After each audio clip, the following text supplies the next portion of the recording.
Hello there friends, yeah, Steve here again, out for a walk. I like to come out without a script, as you know. It is quite easy to sit in front of a screen or have notes and talk about things fresh, but I like to come out, take a walk, and then talk about things that are not even necessarily from recent recent things.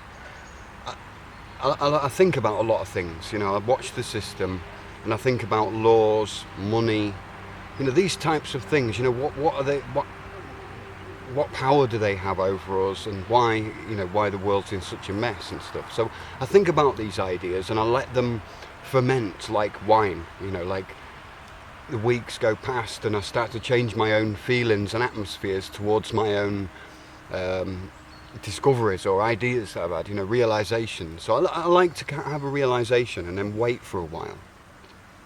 I was quite overwhelmed with that dream that I explained, which I had a while ago, but it's lingered with me, and so I felt that it was relevant to tell. And I was quite surprised on how many of you kind of related to it, and it was a fantastic thing for me because I put it out there as a little experiment, but a genuine, with a genuinity. And so, hello wasp. So I thought I'd talk about money, and I brought out some money. Interesting. And I thought I'd have a look at. What do you want, wasp? Let's have a look at this one first. I'm sure many of you know this. A $1 bill, for example. It's just a nice example of money. Considering America is sort of like the financial centre of the world, I would imagine, levy. And then, so the $1, that everyone knows that currency. Here I've got another one, the Royal Bank of Scotland. And on there, actually, if you can see that, it says £1 sterling. Royal Bank of Scotland PLC promised to pay the bearer on demand £1 sterling. I don't know if that's sterling silver or whatever, it's supposed to be. At their head office in Edinburgh by orders of the board. So they've all got these numbers on, they've all got like numbers on. That number, that's a number there. Can you see that? The green number above there, you've got that number above there. This is what makes these notes individual, unique. Otherwise they would be basically just like copy. They would just be copies. But money, each individual piece of money is a different piece of money. I would imagine that even the bank tracks those numbers and knows where each individual piece of paper is floating in the world every time it comes through a particular, knot in the system. Let's have a look at this one. Very blank, very bland. 50 euros. It's got a number on it, as you can see, and there's nothing written on it really, just euro and a European flag with the stars, which is, if you look into the European flag, it's an unofficial flag. It's got an unofficial hymn. It was what is it, an institution? I don't know. Founded by, Europe was founded by unofficial representatives, as far as I know. Anyway, this is the euro. This, like in Germany and other European countries, France and Spain and stuff, it changed to this back in 2002 or something. And this made life more miserable, having the euro in many countries. This is an interesting little example, something I've picked up on my travels. This one here is, can you get that? That's a billion marks. That's a billion marks from the it's a Reichsbank note.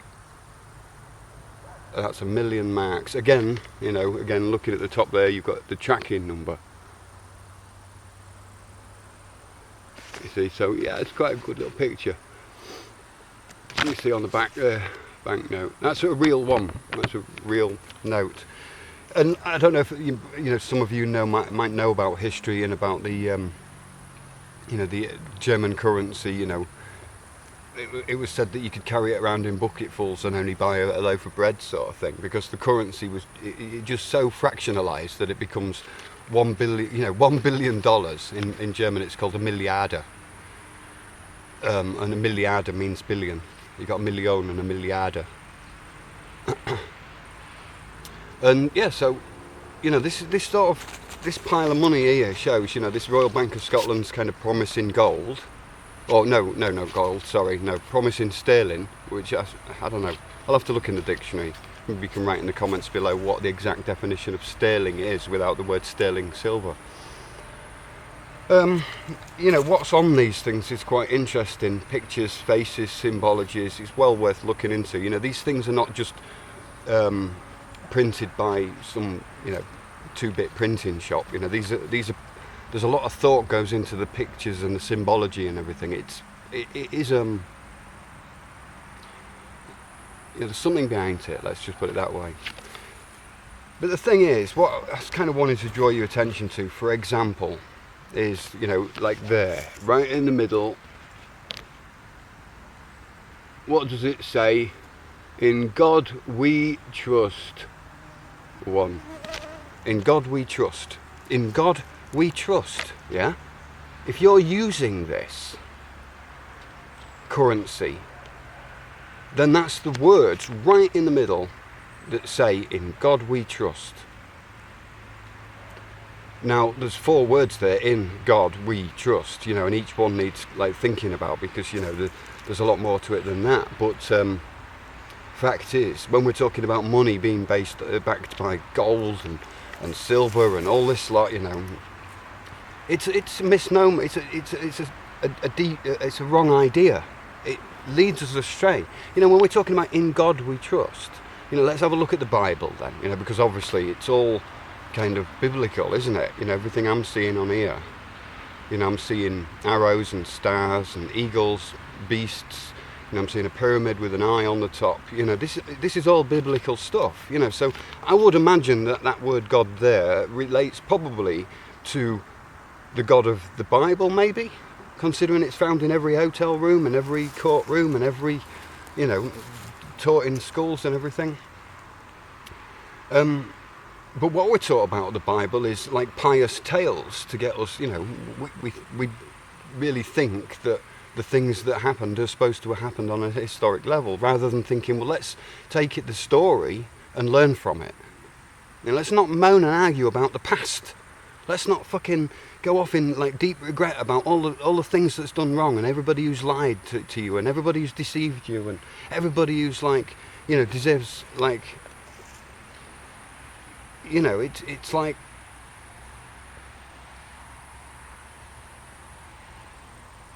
I've lost my thread, but back to this. In God we trust. Money. You've heard of the word fiscal economy. You've heard of the word fiat currency, and you've heard of the word Federal Reserve, and you've heard of the word fractional reserve currency.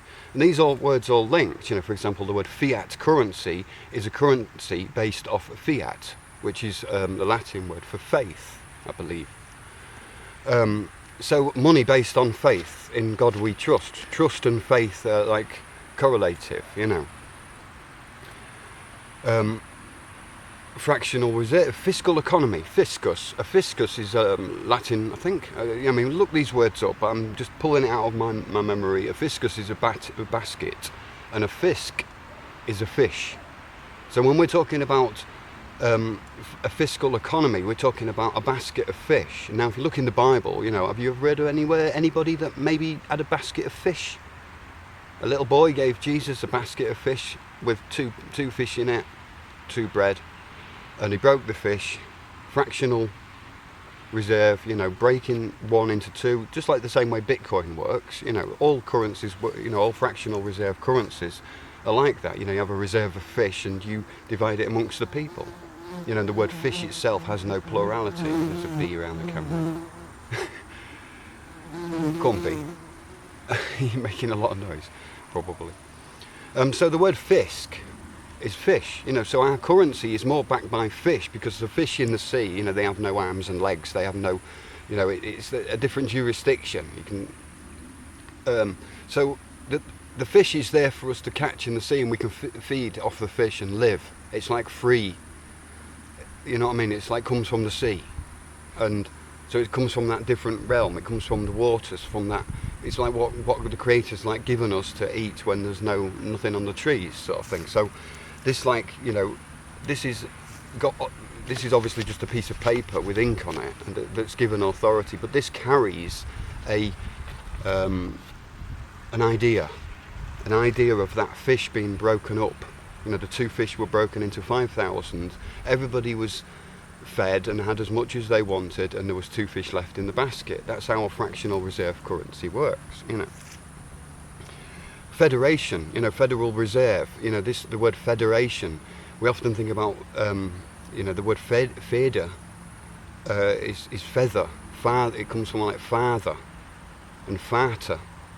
These words are like connection, but the actual real word for vater, for an actual biological father who's there for the child, is a pater and not a vater. That's, in church we call them pater, which is like connects with the word pattern or patent.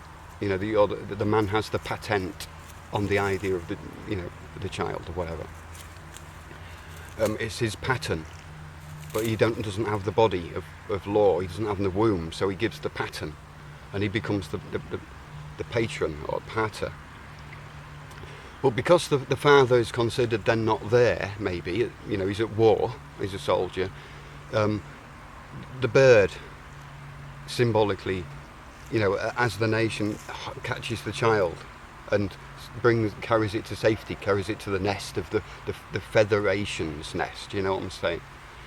So that's what I mean. Obviously you can see there's there's an eagle there, The eagle symbolises certain power. It can see over the people, and the balance. You've got the 2 sides of the eagle, the dexter and the sinister, 13 arrows and 13 olive things, and you've got the glory above and the power. It actually says something on there.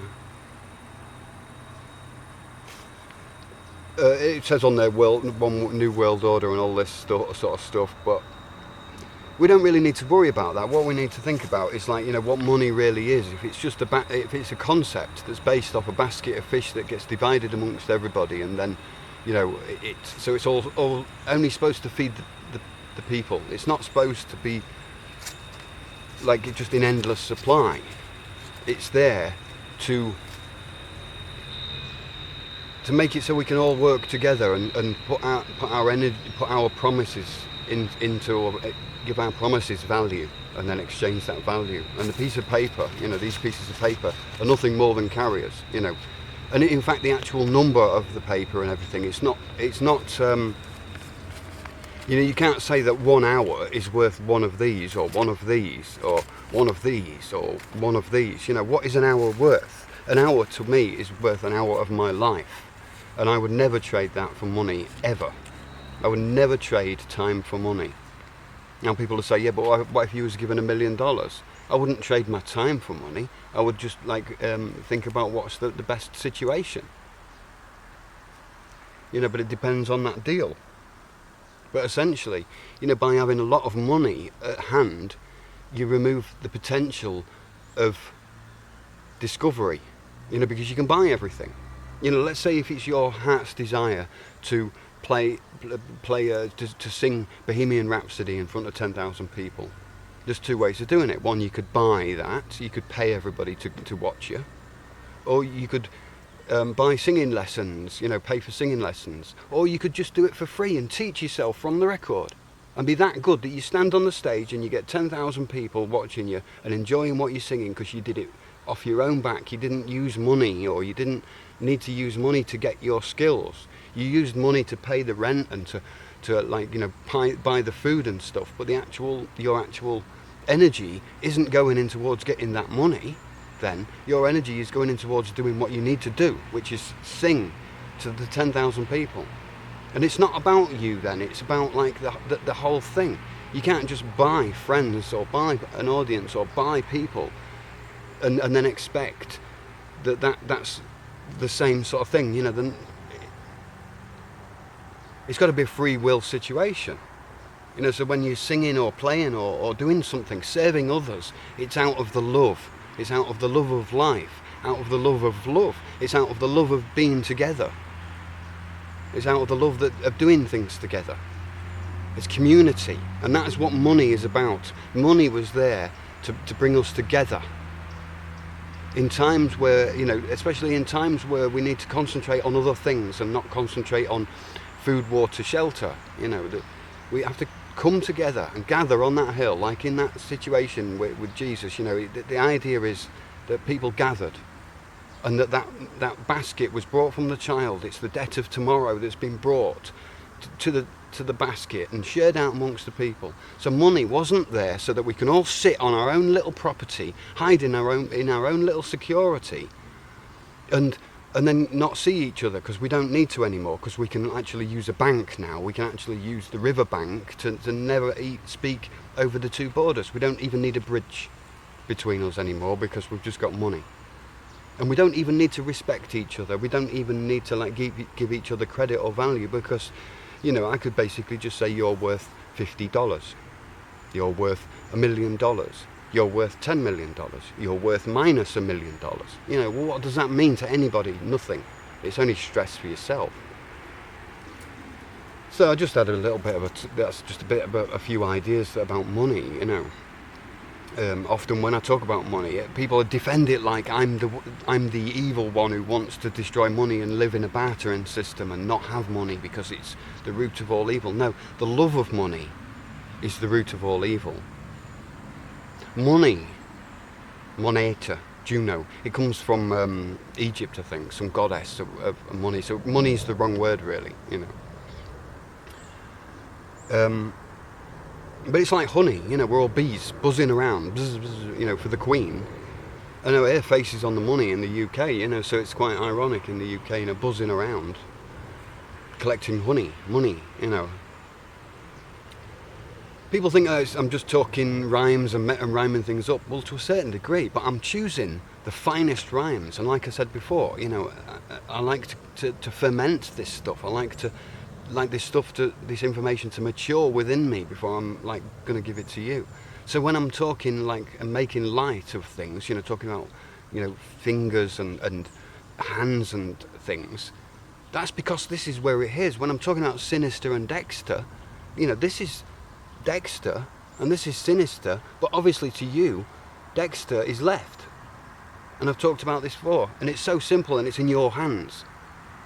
But it's like people just can't cross the line, maybe because people think they already know. We've all woken up to a lot. Granted, we've all stretched our minds, we've all understood a lot of the spiritual teachings that people struggled with for long years. We've understood the power of now, concepts like that. The power of perceiving energy from the universe rather than having this pious idea of a deity floating around granting wishes. We're becoming much more rational, many of us. Much more seeing the world as an energy field that we are a part of, a consciousness. Everything's communicating with everything else, and we are a part of that. So it's a big jam. It's a big jam session. We're all singing and playing and dancing to it all in our own different ways. And that's what money was for, to bring us together.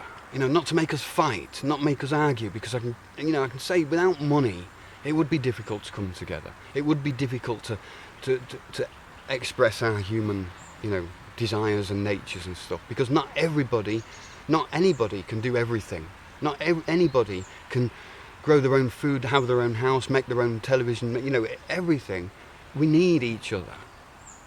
And so the argument about money, it's always comes down to money. It's always come down to money. And I don't think the argument's really about money. I think it's I think it's in this. In God we trust. Now, whether you believe in God or not, if you don't, then don't use this. I say. If you don't, I don't mean believe in God, but if you don't know who God is, then, you know, and if you're saying, oh, I disbelieve that God exists and all this kind of talk, then why are you using this? You know, it's faith that you're basing this off. You've got faith in this. Now you can argue and say, yeah, but while everybody else has got faith in it, I've got to have faith in it. That's just the if everybody question again. When are you going to stop being everybody? And how can you know if you think you already know? How can you know if you don't know what you don't know? So it's time for us to just kind of... where was I? Card run out. But yeah, I just wanted to end up just talking about, you know, we think we already know, but I think judging by looking at how people get frustrated and things, you know, I think there's still stuff to learn. You know, if you're feeling unsettled within, if you're feeling agitated and frustrated at the world, it won't end, it won't stop. If you make other people responsible for your happiness, you know, it's not going to work. So it's good to accept the fact that people are just going to go crazy about this. People are going to like make all sorts of presumptions, and you know, people are just going to... It just drives people crazy. There's nothing you can do about it. You can't tell people, you can't explain it, we can't remove it, we can't... You know, it's just a piece of paper. I don't understand why we have to argue about this and call it evil or good, or say, oh, I like money, oh, I don't. You know, it's not... I don't care. And you know, to say my money, this isn't really my money. There's a picture on the front, you know, there's an emblem. It doesn't belong to any of us. It's like saying my contract, you know, it's not my contract, it's our contract. This is our contract, and this is in my possession. If I lose this, then it's no longer mine, is it? But it still belongs to the Royal Bank of Scotland. This still remains the United States of America. This still remains a Reichsbank note, and this still remains an euro, however you want to say it, urinal. Anyway, yeah. Back by fish. See you later. Cheerio. Right hand. Cheerio.